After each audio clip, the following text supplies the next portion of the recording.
पिछले एपिसोड में हमने देखा कि होबिन पागो की सच्चाई उसके सभी व्यूअर्स के सामने ले आता है, जिससे पागो का यूट्यूब का करियर पूरी तरह से बर्बाद हो जाता है। लेकिन दूसरी तरफ होबिन का चैनल बहुत ही तेजी से ग्रो होने लगता है। हम देखते हैं कि एक दिन जब होबिन स्नैपर का वेट कर रहा होता है तो एक फ्रॉड कपल आकर होबिन का मोबाइल उससे जबरदस्ती छीनकर वहां से ले जाता है, जिसके बाद होबिन और स्नैपर उस फ्रॉड कपल को अपने यूट्यूब चैनल पर एक्सपोज करने का प्लान बनाते हैं। और अब आगे एपिसोड के स्टार्ट में हम देखते हैं कि स्नैपर और होबिन उसी फ्रॉड कपल से होबिन का फोन वापस लेने के लिए एक क्लब में जाते हैं। वो गुंडा अपने राइट हैंड में माइक को पकड़कर स्नैपर और होबिन से कहता है, क्या तुम कीड़े लोग मुझे पेल कर वो फोन मुझसे वापस लेने आए हो? तो मैं तुम दोनों से एक बात कहना चाहता हूँ, भाड़ में जाओ सालो, और तुम इस लाइव स्ट्रीम को बंद करो। इसी के साथ होबिन को सब्दक की बातें याद आती हैं, जिसने वीडियो में बताया था। फाइट में तुम्हें सबसे पहले अपने ओपोनेंट के डोमिनेंट हैंड को नोट करना होगा।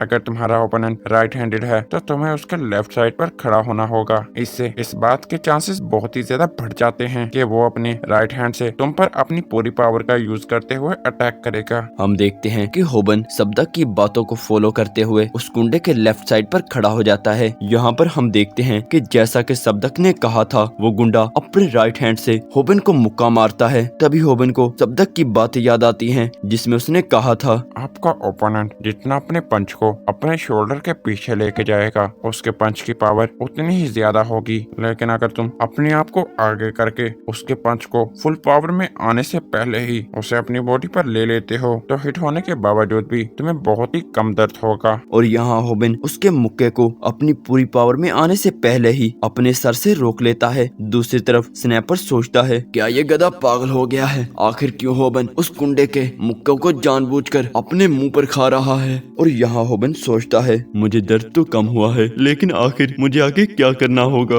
वो गुंडा होबिन से कहता है, लगता है कि तेरे को मार खाना बहुत ही पसंद है, तो ठीक है, तू आज पक्का हॉस्पिटल में एडमिट होने वाला है। हम देखते हैं कि वो गुंडा फिर से होबिन के मुंह पर मुक्का मारने की कोशिश करता है, लेकिन होबिन उसे डोज कर देता है। होबिन सोचता है, सब्दक के मुताबिक अगर मैं किसी प्रोफेशनल बॉक्सर से नहीं लड़ रहा तो मैं आसानी से इसके मुक्कों को डोज कर सकता हूँ। बस मुझे अपने अपर बॉडी को थोड़ा सा फास्ट मूव करना होगा। और यहाँ पर वो गुंडा होबिन पर अपने मुक्कों की लगातार बरसात कर रहा होता है, लेकिन होबिन उन्हें आसानी से डोज करते ही जा रहा होता है। तभी होबिन उस गुंडे के मुक्के को अपने सर पर जानबूझकर हिट करवाता है। होबिन सोचता है, वाह, सब्दक की टिप्स बहुत ही यूजफुल हैं। अब मुझे इसके मुक्कों से और दर्द महसूस नहीं हो रहा। होबिन उस गुंडे से कहता है, मुझे मेरा फोन वापस दे दे, मुझे भूमि से चैट करनी है। होबिन को बहुत ही ज्यादा गुस्से में देखकर उस बंदे की चड्डी गीली हो जाती है। स्नैपर सोचता है, क्या ये मुझे ही लग रहा है या वो जानबूझकर उस गुंडे के मुक्कों को अपने मुंह पर खा रहा है? वो गुंडा फिर से होबिन पर अटैक कर देता है, लेकिन होबिन लगातार उस गुंडे के मुक्कों को उनकी पूरी पावर तक पहुंचने से पहले ही अपने आप को हिट करवाने लगता है। होबिन सोचता है, ये बंदा एक बेवकूफ कीड़ा है, मुझे सब्दक की और भी वीडियोस देखनी चाहिए थी, क्योंकि एक ही वीडियो देखी है जिसमें उसने खुद को हर्ट हुए बगैर मार खाने का तरीका बताया था, लेकिन खुद को डिफेंस करने के अलावा मुझे कोई टेक्निक नहीं आती।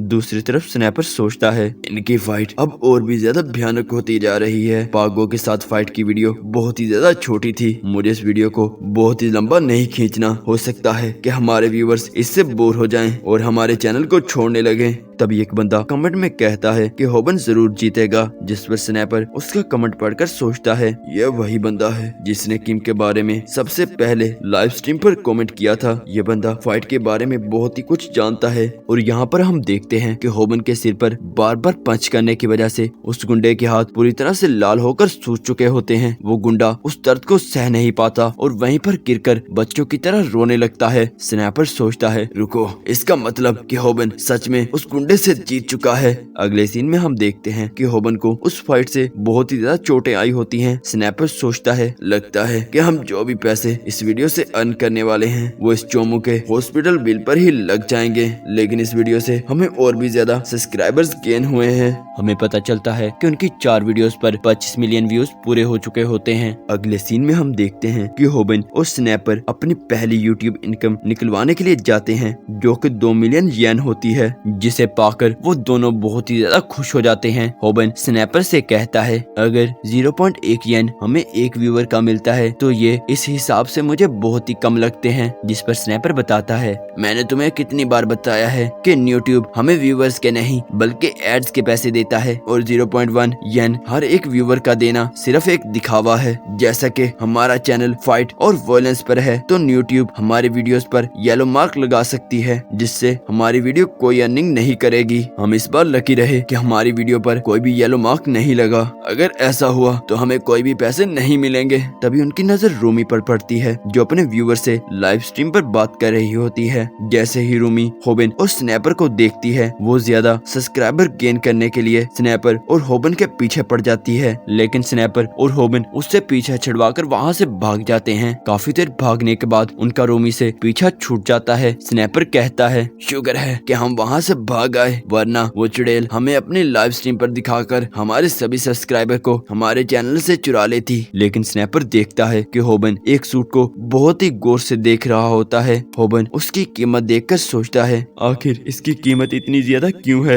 मैं इस जैसे 100 से भी ज्यादा आउटफिट ऑनलाइन खरीद सकता हूँ। आखिर कौन बेवकूफ इस आउटफिट को खरीदेगा? इस आउटफिट की कीमत पूरी 140K है। इतनी सैलरी तो मैंने आज स्नैपर को दी है। होबन स्नैपर से कहता है चलो चले स्नैपर, हमें जाना होगा। लेकिन तभी होबन स्नैपर को देखता है जो उसके लिए उस आउटफिट को खरीद लेता है। होबन सोचता है क्या ये मजाक कर रहा है? ये उसके 1 महीने की अर्निंग थी और वो इसे बगैर कुछ सोचे समझे वेस्ट कर रहा है। स्नैपर कहता है क्या तुम्हें ये आउटफिट नहीं चाहिए? ये सिर्फ बेसिक आइटम्स हैं जो तुम्हें अपनी वीडियोस में पहननी चाहिए ताकि तुम अपनी वीडियोस में और भी ज्यादा अट्रैक्टिव दिख सको। होबन सोचता है मैं अब समझा कि अमीर लोगों के लिए ये पैसे कुछ भी नहीं है। असल में इन जैसे लोगों को ही पता होता है कि आखिर इतने पैसे कहाँ इस्तेमाल करते हैं। तभी होबन को एक मैसेज आता है जिसे देखकर वो बहुत ही ज्यादा शॉक हो जाता है। अगले सीन में हम देखते हैं कि होबन उसी सूट को पहनकर एक पार्क में जाता है जहां लोग उसके एक्सपेंसिव आउटफिट को बहुत ही गौर से देख रहे होते हैं, जिस पर होबन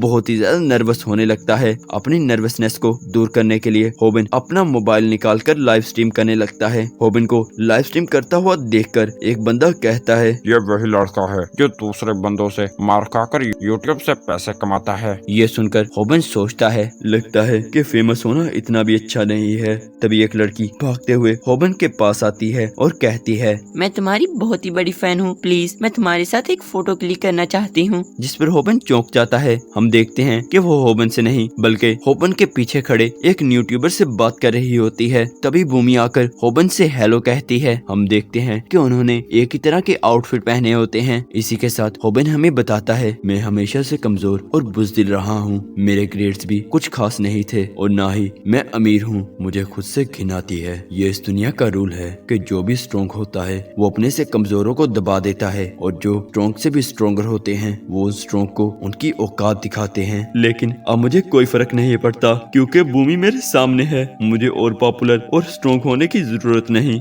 फिर वो दोनों एक दूसरे के साथ वॉक करने के लिए चल पड़ते हैं। हम देखते हैं कि उन पर एक लड़की नजर रखे हुए होती है। चलते वक्त होबन का हाथ अचानक से भूमि से टच हो जाता है। इसी के साथ होबन अपने सपनों की दुनिया में खो जाता है जहां वो भूमि को अपनी वाइफ के तौर पर देखता है और इसी के साथ वो अपने 2 बच्चों को भी इमेजिन करने लगता है। तभी भूमि उसे होश में लाती है और उसे कैफे से कुछ ऑर्डर करने के लिए कहती है। होबन सोचता है क्या वो सच में एक सपना था, लेकिन काश वो ख्वाब मैं सच में भूमि के साथ जी पाता।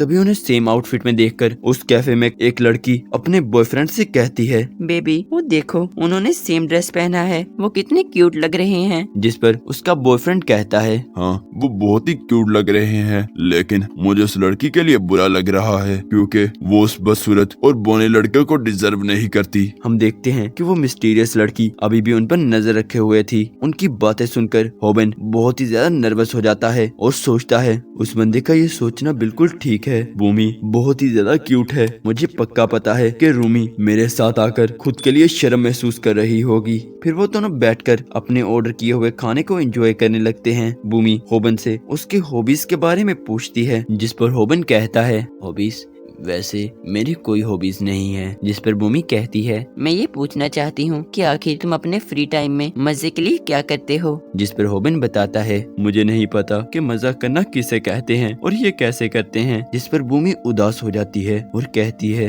मैंने तुम्हें अपने साथ बाहर चलने के लिए इसलिए कहा क्योंकि मुझे लगा कि हम दोनों एक दूसरे के साथ अच्छा टाइम स्पेंड करेंगे। तुम फोन पर तो अच्छी चैट कर लेते हो, लेकिन जब से हम मिले हैं तुमने मुझसे ठीक से बात भी नहीं की। मुझे माफ करना कि मैंने तुम्हें अपने साथ आने के लिए फोर्स किया। फिर भूमि वहाँ से जाने लगती है। होबिन भूमि से कहता है, तुम्हें मेरे साथ यहाँ आने पर घिन आती होगी ना, मुझे माफ करना। मैं पहले कभी किसी लड़की के साथ बाहर नहीं आया। सच पूछो तो मैंने कभी सोचा भी नहीं था कि मैं तुम जैसी क्यूट लड़की से बात भी कर सकता हूँ। मैं कभी भी इतने महंगे कैफे में नहीं आया। मुझे नहीं पता कि ऐसी जगहों पर कैसे बिहेव करते हैं। मेरी हॉबी घर बैठकर यूट्यूब देखना है, लेकिन मुझे ये बताते हुए शर्म आ रही थी। मेरे कोई दोस्त नहीं है, इसलिए मुझे नहीं पता कि आखिर मजे कैसे करते हैं। और सबसे बड़ी बात, आखिर मैं तुम्हारा इतना क्यूट फेस देखकर अपने खाने पर कंसंट्रेट नहीं कर पा रहा, क्योंकि इतने प्यारे चेहरे को देखते हुए आखिर कौन कंफ्यूज नहीं होगा। इसे सुनकर भूमि टमाटर की तरह लाल हो जाती है। फिर वो दोनों उस कैफे से चले जाते हैं। हम देखते हैं कि वो लड़की अभी तक उन पर नजर रखे हुए थी। वो लड़की कहती है, तुम काफी अच्छा खेल गए होबिन। अगले सीन में हम भूमि और होबन को इकट्ठा देखते हैं। भूमि को एक कॉल आती है। भूमि कॉल पर बात खत्म करके होबन से कहती है, मुझे माफ करना, ये मेरे दोस्त की कॉल थी जो तुम्हारे ही स्कूल में पढ़ता है। हम दोनों बहुत ही क्लोज हैं, लेकिन आजकल हम बहुत ही कम मिलते हैं। होबिन भूमि का उस दोस्त के बारे में पूछता है, जिस पर भूमि कहती है, तुम उसे जानते ही होगे, उसका नाम किम है। किम का नाम सुनकर होबिन बहुत ही ज्यादा हैरान हो जाता है। होबिन सोचता है, क्या भूमि उसी किम की बात कर रही है जो MMA बॉक्सिंग का स्टार है? क्या वो भूमि का दोस्त है? मुझे लगता है कि तुम उसे नहीं जानते। इसी के साथ होबिन को अपना ख्वाब टूटते हुए नजर आने लगता है, जिसमें वो भूमि का हस्बैंड अपनी बजाय किम को देखता है। हम देखते हैं कि होबिन भूमि को इम्प्रेस करने के लिए झूठ बोल देता है और कहता है, हाँ मैं उसे जानता हूँ, वो मेरा बहुत ही अच्छा और जिगरी दोस्त है। तभी वहाँ पर अचानक से किम आ जाता है। होबिन सोचता है, कितनी बुरी टाइमिंग है इसकी, इसने भी वही आउटफिट पहना हुआ है। भूमि कहती है, कितना अच्छा हुआ किम कि तुम भी यहाँ पर आ गए। क्या सच में होबिन तुम्हारा बहुत ही अच्छा दोस्त है? जिस पर किम अपनी शक भरी निगाहों से होबिन को देखता है और कहता है, एक अच्छा दोस्त। हाँ। और इसी के साथ हमारा ये एपिसोड यहीं पर खत्म हो जाता है।